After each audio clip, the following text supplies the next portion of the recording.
Greetings all, welcome to my presentation.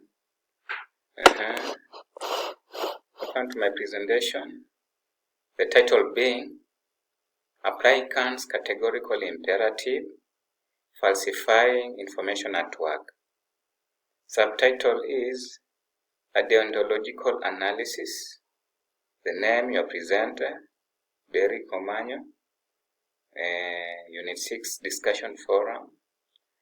Welcome. Today I will be explaining deontology and show how each of these three formulations of Kant's categorical imperative evaluates the action of falsifying information at work. So I will keep it technical. I will keep the technical terms simple and clear. So I welcome you. We have the overview, whereby you are supposed to know what deontology is. There is a brief introduction to the categorical imperative. We have the chosen scenario. We have the applications. We have the three formulations. And overall, there is a conclusion for that. Summary with references. So, this overview is the roadmap.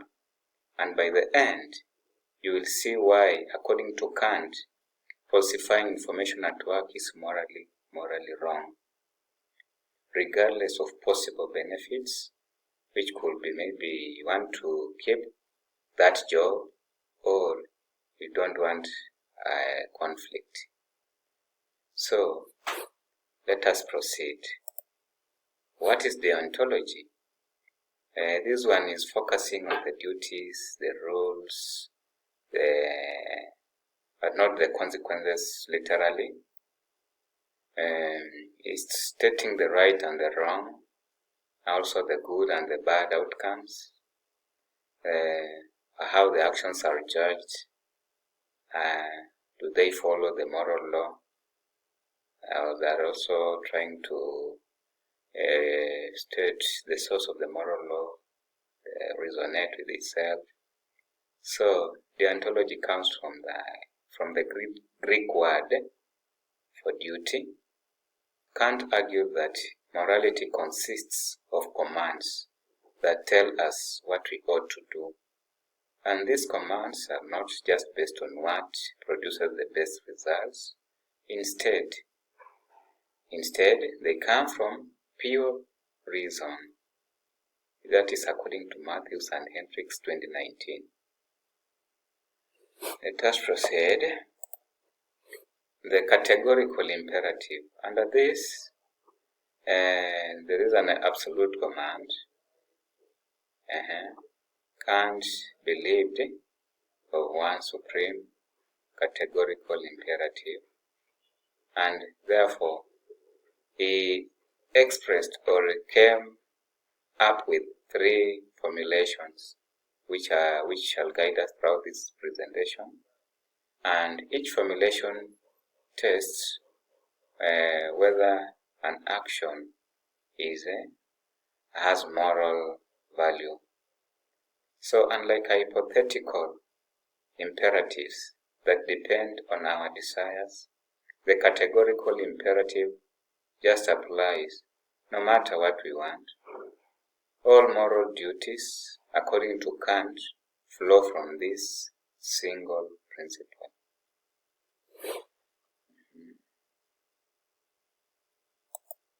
The scenario. Let me give you a scenario whereby falsifying information at work involving an employee. The employee may change numbers on a report, maybe for a certain department, so that that department may look more successful than it really is. So this may be a common real-world temptation, and it actually happens.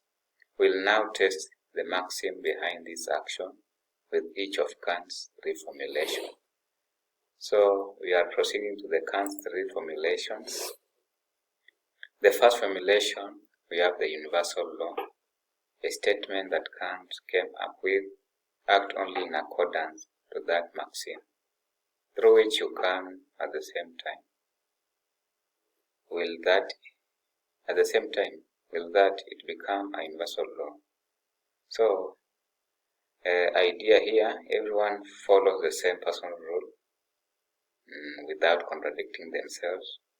A maxim here is a personal principle behind an action.